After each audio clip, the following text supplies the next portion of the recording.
Wrestling has always been one of my favorites. It's been one of my passions, and today we're gonna look at top 20 WWE wrestlers who absolutely hate each other, and this is gonna be interesting because I know for one good example, Scott Steiner. He actually hated Triple H so much. It was insane because back then, like any interview he does, right, he will always shit talk to Stephanie and Triple H.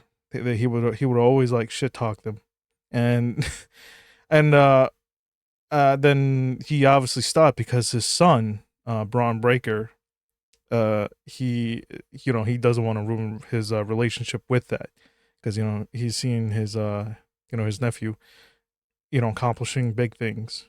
But yeah, and I want to watch this because this is brand new. So I want to see what type of heat these guys get. One, two, is this on? There's only so many spots available in Hey, there's Bar Boy Scott. Yeah, this is the one I was talking about. major wrestling companies. So with all the different types of people clashing regularly, not everyone is going to get along behind the scenes. Triple H wasn't banging the boss's daughter, he wouldn't be in the sport anymore. He wouldn't be Oh, who he's yeah. he wouldn't be who he's at, When you are no longer in the limelight, you Yeah. need to talk about the people in the limelight to keep yourself current and to keep yourself viable. With some talent making it Yeah, so like I said, at that time, yeah, no, dude, it was fucking crazy, man. Scott just did not like Triple H at all, and like I said, it shows right here. I mean, geez, clear they aren't fond of one another. Bubba sustained one of his worst injuries ever. I think he was irritated with Randy and I to begin with, so he was always a dick to both of us. The dislike is often reciprocated, leading to contentious relationships. I always knew that Jim Cornette could not stand me. Oh, my I mean, no matter God. what, I knew deep down inside he hated me. I will live. I'm making a point. As a matter of fact, that's one of the reasons why I'm on my low-carb diet and trying to stay away from sugar, etc., because I want to live to stand over and piss upon Vince Russo's grave. oh be my discussing- god, yeah, no, I remember Vince Russo. He was also part of the reason that WCW fell under. I mean, it was insane. I mean, WCW had so many great wrestlers, especially luchadors, man. Like they had crazy luchador wrestlers like Rey Mysterio, Psychosis, Juventud, Dean Malenko, Chris Jericho, all those guys, man. I would say they're the ones that brought in like newer generation of high flying wrestlers because of them. To me, I think they did. Plenty of these for this video by delving into the controversy and seeing what these despised wrestling personalities had to say about their enemies. I just idolized him. I wanted to be his friend so bad. But I would meet him and I would like, my bullshit alarm would go off. I'm like, this motherfucker is a liar. I've never anybody over in this business. I got 20 plus years. There's not one story. There's 100 stories of this one guy. And still some fans choose to believe him over me. Today we list 20 wrestlers who hated each other. This little Brad goes right to the rest of the office and says I didn't give a sufficient apology and whatever other bullshit he probably said about me behind my back, no less. In Really? 2021, Ryback ranted on social media saying Oh, title boy. belts in wrestling are props and the wrestlers are physical actors performing in a fake competition. Mark Henry responded on Oh. Busted Open Radio, labeling Ryback as bitter for disrespecting the business that made him famous. It's about talent and the way that your Yeah. peers look at you. A lot of his peers looked at him as difficult. Yes. A lot of his peers looked at him as dangerous. If I saw you, I would Yeah, no, like right there. Yeah, no. This actually is another reason people hate him. Yeah, CM Punk hates him the most too because I don't know if he unintentionally did that, but he missed that spot right there. And from CM Punk's interview, basically he said that it took almost like 20 years off his back. So, yeah. I mean, like I said, he was unsafe to work with, man. tell you, hey man, you're an asshole. The big guy fired back at the world's strongest man with a series of tweets claiming Mark was the shits who fell asleep in the gorilla position before their WrestleMania 29 match. Henry replied again, calling Ryback out for a fight. You are wrong. And I hope you know how to fight for real. Okay, first off, the fact that Ryback wants to fight Mark Henry is insane. It's truly insane because Mark Henry, that is not like a nickname, the world's strongest. No, he is at that time the world's strongest man. Like dude, motherfucking bent a pan, like it was like steel pan, and he fucking like bent it and then he rolled it up. Like, it's fucking insane the amount of strength this man has. And also same thing, he also ripped off a chain off of a steel cage. He ripped it off, man. Of course, it took longer, but he still ripped it off, man, with his bare hands, which is insane, man. That's insane strength. I wouldn't even pick a fight with him, or even dare try to. But the fact that he's trying to do that, you're fucking insane, dude. Because you know, and I know, there's a lot of people that'll whoop your ass. And if you want it with me, you could get the first one. Go ahead, your punches taste like candy. The big guy then threatened legal action against Mark, as well as asking for a face-to-face meeting or podcast interview, though neither ever took place. All these guys busted open. I called into your fucking show. Tommy, you fucking know me. Bubba, you fucking know me. And you let that fat fuck say the fucking lies that he says. Because you're a fucking afraid. That little fuck. Oh, he's so mad. Jesus, man. Fucking Mark Dave LaGreca. Fuck you. Fuck each and every one of you. You sellout motherfuckers. You know the fucking truth. And the truth always wins. Superstar Billy Graham and Chris Jericho's beef stems from Graham being chosen to direct Eddie Guerrero's funeral by Eddie's widow Vicky. Jericho felt it should have been him that was asked instead. Wait, really? I did not know about this, actually. What the hell? Okay. I never knew about this shit. In his book, Chris expressed his frustration at only being allowed to speak for 5 minutes at the service, time which Billy would have decided. Superstar later responded on the Hannibal TV YouTube channel. I believe Vicky was aware that Eddie and I had a special spiritual connection. And it could have also been as simple as me living in the same city as Eddie had just moved to, Phoenix, Arizona. Over the next few... Really? Huh. I did not know that. Actually, that's actually brand new to me, because I was a huge Eddie Guerrero fan. Fucking loved him, man. And when he passed away, it generally did broke my heart. I actually did cry, because he was like one of the most like loved guys, man. Because he was able to, convince you that he was the bad guy, and he can convince you like he's such a a great guy. But that's how he did it, because he was just so charismatic, man. He know how to talk in the mic, man. It was a dark day when he passed. Years, Y2J took more shots at Graham, including during the media pile-on after the Benoit family tragedy, where Jericho listed Billy's name when calling out quote-unquote has-beens putting themselves over so they could get back in the public eye. Linda McMahon thanked me personally for being on national television and putting distance between the murder and the slaughter of the innocent and steroids and the WWE. And you said that I was nothing but a charlatan who had nothing meaningful to say about this incident. In 2013, Chris called Superstar a mark on Twitter after Graham got mad at CM Punk when Punk cut a promo on Raw mentioning that Bruno Sammartino only wrestled once a month back in the day, when comparing his run to Punk's year-long title reign in the modern age. Superstar then verbally laid waste to Jericho on the rest of Hannibal's YouTube page. Chris Jericho, you're an idiot. It's a wonder that you even still know how to breathe. You have covered up the truth with lies. One of these days, you'll be found in a ditch, flies buzzing around your eyes. Jericho, I hope that you die and your death comes soon. I'll follow your casket on a pale afternoon. God damn, Billy. Jesus, man. I'll stand over your grave and watch you as your Lord to your deathbed. And I'll stand over your grave to make sure that you're dead. And then once I'm done with that, I'll spit on your grave and you will be burning in hell. In 2019, Chris donated $1,500 to Graham's GoFundMe page to help pay for medical expenses. Superstar then revealed how he and Jericho had put their differences aside. Chris Jericho came over to me and said, "Hey, Superstar," he says, I just want to apologize for anything that I may have said, or, I said, "Hey, brother, don't worry about it, man." I said, "I say things that I should have never said so many times." I said, "Man, let's just bury that hatchet right now. I got to shook his hand, gave him a big hug, and I think he's a great guy." Vince Russo. Yeah, no, Chris Jericho, man. Yeah, no, he's also a really great guy too. He's helping out other wrestlers too. Man. Chris, man, he's still, I'm surprised he's still wrestling though, but I'm pretty sure he's probably going to retire. I mean, he obviously, no wrestler can keep going, but yeah, no, and Jim Cornette's opposing views of wrestling is what started. Oh my god, these two fucking hated each other. Yeah, Russo and Cornette, these guys, dude, they're at each other's throat like constantly, man. Cornette, right? He would just talk mad shit to Russo because he blames him for what happened in WWE, man.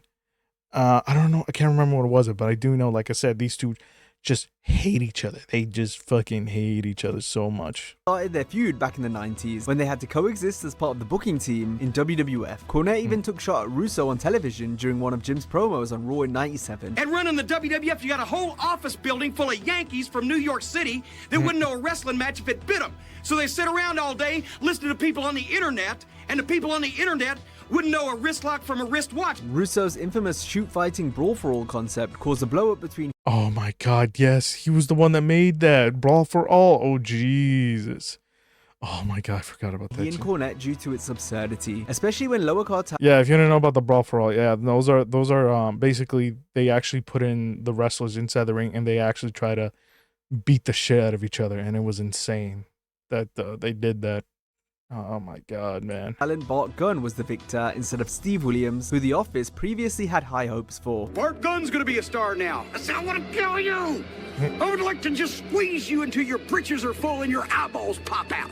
Following this, yeah, no, the fact that Dr. Death was supposed to be the winner, it was insane. Yeah, Dr. Death, Steven Williams, man, dude, he in Japan in the 90s, he was fucking insane. Like, Jesus Christ, man.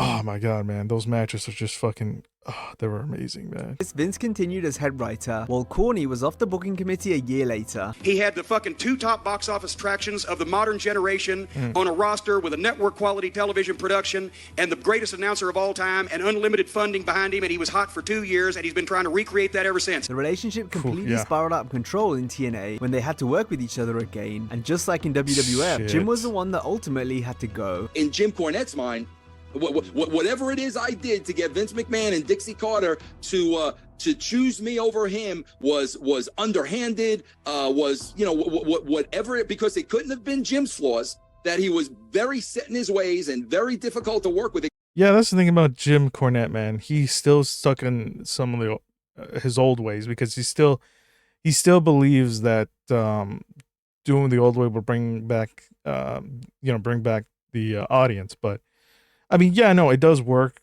time to time, man, but sometimes, you know, it just gets really old and people will just want to click and just go to the next one, you know? It couldn't have been that. It had to be something Vince Russo did. The bad blood only got worse with the rise of shoot interviews as the two continued to go. Yeah, this is the one I was talking about, yeah. Yeah, no, they were talking mad shit. It was insane. Back and forth over the years. He helped put WCW out of business. He never did shit for fucking TNA. He got guys over instead of under.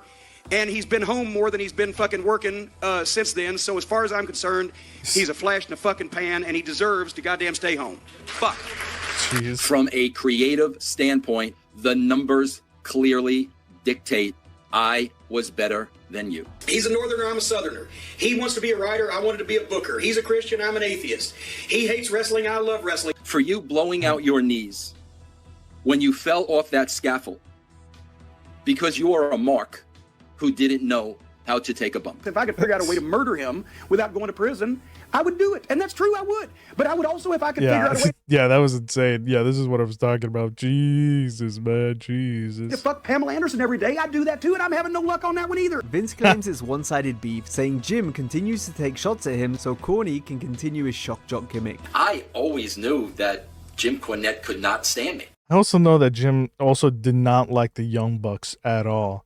He does not like the Young Bucks. Because, what was it? I think it was like one interview that Jim Cornette basically said that you guys are not going to make a dime in this business. And lo and behold, they're part, I want to say like what, they're part of AEW and they're living the life. I mean, no matter what, I knew deep down inside he hated me, and no matter what I did, that was never going to change. I will live. I'm making a point. As a matter of fact, that's one of the reasons why I'm on my low-carb diet and trying to stay away from sugar, etc., because I want to live to stand over and piss upon Vince Russo's grave. But despite attempts to get them on a show together or in an online debate, Cornette has said he just can't do it because he hates Russo too much. There will never be a reconciliation between me and Vince Russo. There will never be kind words passed between me and Vince Russo. And I've promised my wife that I will never be in the same place as Vince Russo again because I will go to prison. In his multitude of shoot interviews with the likes of kayfabe commentaries, Cornette has also made it no secret how much he didn't see eye to eye with longtime WWE executive producer of television, Kevin Dunn. Goddamn, this fucking guy treated me like I was a guy that ran the Ferris wheel at the county fair.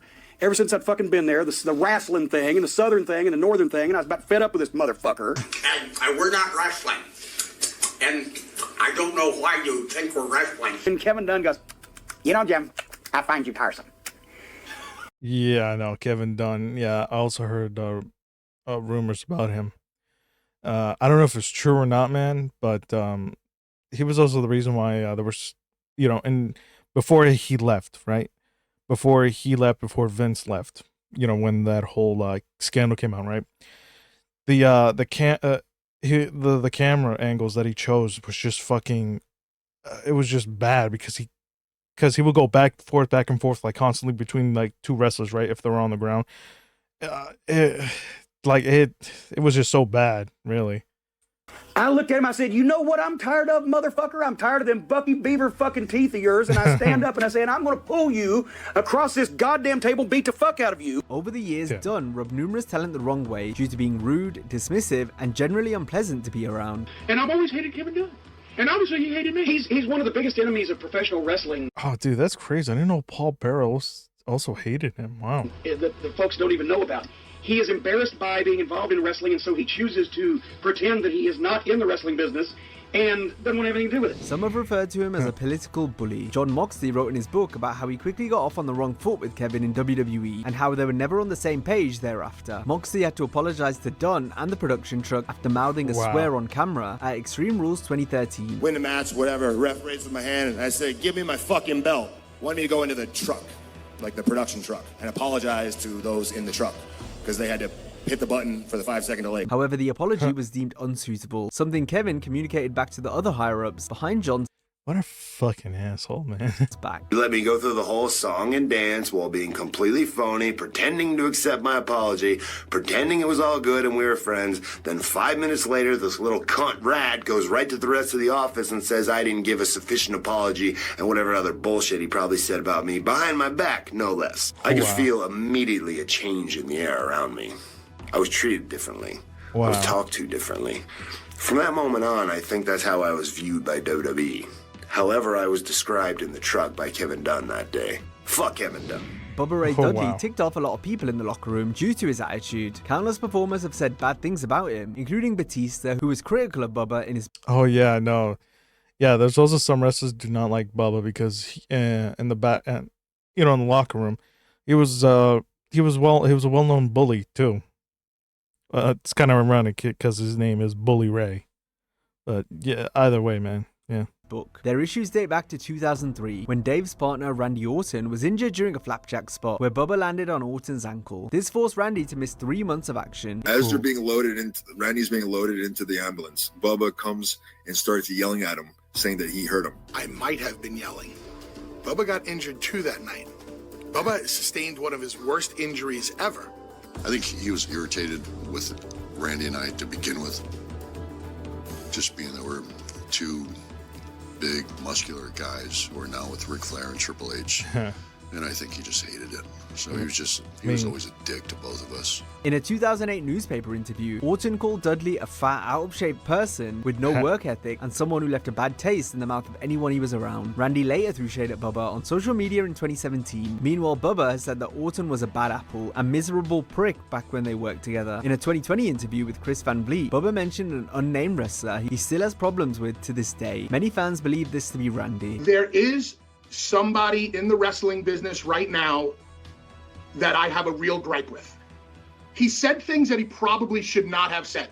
He's rubbed people the wrong way, me included, me a lot. Rene Dupree was... Yeah, no, that's also true. Yeah, Randy back then, man, he was, oh man, he was wild. like really wild. Yeah.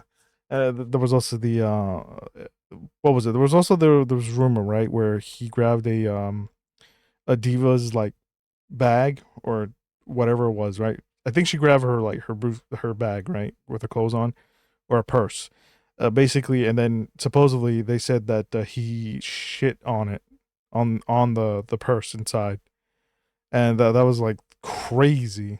That's not only that, but there was a lot of more crazy shit that he's done too. I can't really name it on the top of my head, but yeah, no. Wasn't a fan of Bubba either. On his Cafe de Rene podcast, Dupree took aim at Dudley. No, he's an insecure obese man. He takes his frustrations out on guys that look better than him, such as you and I. Well, everybody, I think, looks better, you know. Are you saying as a person or as a worker, nobody likes him? Wow. Either. Really? Rico also spoke about his disdain for Bubba on the Cafe de Rene show, including the time where Dudley injured him on SmackDown in 2004. But he actually threw me, and as he did, my leg came up and whiplashed on the rope when I hit the ground, and that tore it. He had his hands filled with gear on that. And he's got me in the corner. I said, Bubba, my hamstring's torn. So he shoots me corner to corner. Enrico, you see him favoring the leg there. Suplexes me. I hear it pop Oh again. my god. Okay, that's just unsafe, like for real, dude. And to pin me, lifted both my legs over my head, and it popped again. Rico then tells the story of when Bubba cornered him at a TNA show in 2023, asking for a fight. Nothing physical transpired, but Dudley was absolutely fuming. He goes, and then he stands up and charges me. He goes, I remember what you said. You're a piece of shit, this and that. I don't forget. That's it. Why not? Let's go outside right now. Let's take this outside Oh my right now. Paul London is another who was unleashed on Bubba during various podcast interviews. To see the fucking Humpty Dumpty was a very political, loudmouth bully. I don't like him. I think he's just a detestable person. Personally, I've never liked him. I've always respected him and always shown the proper respect. But when a bully lets it be known that none of that matters and they're just going to be a prick and a bully regardless and never explain to you why, then you understand that's kind of how that person is. It's been well documented how much Shawn Michaels got on people's nerves back in the 90s, but even after... Oh yeah, no. Shawn also is another wild horse back then too. No, back in the 90s, man. He was such an asshole, man, but in the ring, man, he was so great. It was amazing. Oh man. Yeah, this is gonna be good. He was born again in 2002. Some wrestlers still had negative run-ins with the Heartbreak Kid, one of whom was Shane Helms when he was performing as the Hurricane on Raw. I just fucking idolized and I wanted to be his friend so fucking bad. But I would meet him and I would like, my bullshit alarm would go off. I'm like, this motherfucker's a liar. Sean let me down in so many ways. I think his whole religious gimmick is a fucking work. Yeah, I do. I think he's the biggest hypocrite in business. Sean wasn't happy Hurricane was using the chokeslam, so put a stop to it. Even though Kane, who was on the Red brand, using the same move, didn't mind Helms using it. I'm not a fan of dishonest people. You know, I've never fucked anybody over in this business. I got 20 plus years. There's not one fucking story. I do believe Shane Helmsley, because this guy never really goes out to, rub people the wrong way or piss off people the wrong way. No, like I hear like a lot of great things about, Shane Helmsley, and knowing Shawn Michaels back then in the 90s. Yeah, no, he was, like I said, he was pretty damn wild. And I don't know, like there are times where I would watch Shawn Michaels interviews, right? There will be times where like you'll ask him questions, right? And for whatever reason, man, it just feels like for example, right? Where he was doing like questions and answers. I forgot which one was, right? So it was basically that infamous story where it was at WrestleMania 13. I forgot which one. I think it was WrestleMania 13 or 14. I can't remember. But it was where Steve Austin won the very first WWE title, right? And obviously Shawn wasn't gonna give it away, and of course, Vince talked to Taker like, hey, set him straight or something like that, right? And he basically taped up his like hands, right? He was basically about to rough him up, right? And he went up to him and basically said, if you don't like do the job, then we're gonna have like some problems. This is from what I'm hearing, right? So of course Sean did it, right? He did the job. He actually lost to Austin, right? And when that happened, basically unwrapped his tapes. That if I remember correctly, yeah. And the reason why I'm bringing this up is because Shawn Michaels did an interview in the 90s too. This is I think it was like what, I think it was like 98 or 99. I can't remember. I can't really remember. It's on YouTube, obviously. But I think that was the only time I would say that Shawn Michaels was very openly honest about everything. I can't explain it. I really can't. Like, he's like right now, if you see in interviews, man, it just doesn't seem right. To me, that's how I feels, right? But if you look back in his old interviews back in the 90s, right? That one particular interview, that shoot he did, I don't know. He felt genuinely just openly honest about everything, what he did. I mean, fucking anybody over, going behind their back, burying them, doing bullshit, trying to get them, whatever, hurting their push and stuff like that. Not one story. There's 100 stories of this one guy. And still some fans choose to believe him over me. Shane and Michaels once had a blow-up backstage after a tag match. Helms wasn't sure if he should have stayed down selling during the post-match, so asked Shawn, who then got angry at the question. I was like, I didn't have nothing to sell. I came to you guys and tried to help, He just, what story's not about you? It's just fuck, blah, blah, blah, blah. Now, this is all Christian, and now he's all fucking ranting and raving back there. And I just remember getting so fucking mad, and I started taking off my elbow pads. He had me so hot, I was like, if I get fired for beating this motherfucker up, I'll be okay. Yeah. And I was this fucking close. I was just gonna go fucking beat him fucking bloody and just fucking roll. The two hold no ill will these days after Michaels sent prayers to Shane's son, who was born prematurely in 2012. I would say this, when my son popped out early, 10 weeks early, Sean went out of his way to send me a best wish and prayer tweet for my kids. So, as far as I'm concerned, I don't really have anything more bad to say about him. Throughout history, Scott Steiner has not been shy in making it known who he has an issue with. Triple H famously got pelters from the Janae. Yeah, this is what I'm talking about. Yeah. Freak during interviews after Scott's time in WWE. When I went up to the WWE, they called me and they called my lawyer and said, "Oh, they want to drug test you." I said, "Yeah, fine, sure. Have Hunter pick him up in limo. They both go together." So that was the end of that. Triple H wasn't banging the boss's daughter. He wouldn't be in the sport anymore. He's like the Kevin Federline of professional wrestling. I've said it before. He's basically the Kevin Federline of professional wrestling. If he wouldn't be fucking who he's fucking, he wouldn't be where he's at. He wouldn't be in wrestling right now. When you are no longer in the limelight, you need to talk about the people in the limelight to keep yourself current and to keep yourself viable. The best, I've heard it said a million times by guys that come in, when you work in the indies, the best thing you can do is complain about guys like me burying you in the WWE because it just gets you booked more often because it creates controversy. If Scott Steiner truly believes that only Sean and I respect Ric Flair and give him that, to give him that reaction, then he's crazy. I know Scott and Rick have had their differences in the past. Ric Flair was another Steiner took umbrage with. In WCW, Freakzilla infamously cut a shoot promo on the Nature Boy, even though they weren't in an angle together. The Big Bad Booty Daddy just went off despite it not being in the script. We walked down that aisle last week. People at home, all they did was grab their remote, change the channel to WWF, and watch Stone Cold, a person you and your old friend. Yeah, no, the fact that he mentioned that live on WCW, that was crazy. That's crazy. Got fired from here. Well, I came back and I found out later Flair's in the room crying, and actually crying, But that's the way Flair was. Yeah, they actually tried to get me fired. He actually tried to get me fired. Totally untrue. Totally untrue. Scott said he confronted Flair the next day in the parking lot, but Rick ran away scared. Nate was upset and didn't understand why he was being roasted. Steiner said he was tired of the backstage politics, dating as far back to when Rick made him look bad in a match from 1991. I had so many things to get pissed off with the booking committee and the way everybody kept your thumb on you. For years. In later shoot interviews, Scott continued his vendetta with Flair. Ric Flair, Shawn Michaels, and Triple H are three of the biggest pussies that ever been in wrestling. They couldn't fight the way out of a paper bag. The backstab, do things behind closed doors. Now, if you enjoyed this video, be sure to check out.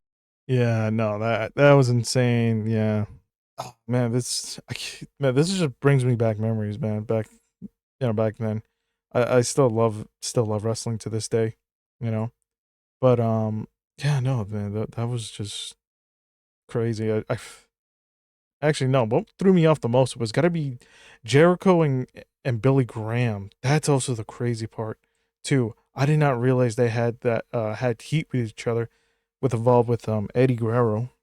Damn, I did not know about that shit. But yeah, no. Other than that, guys, I'll catch you later, all right?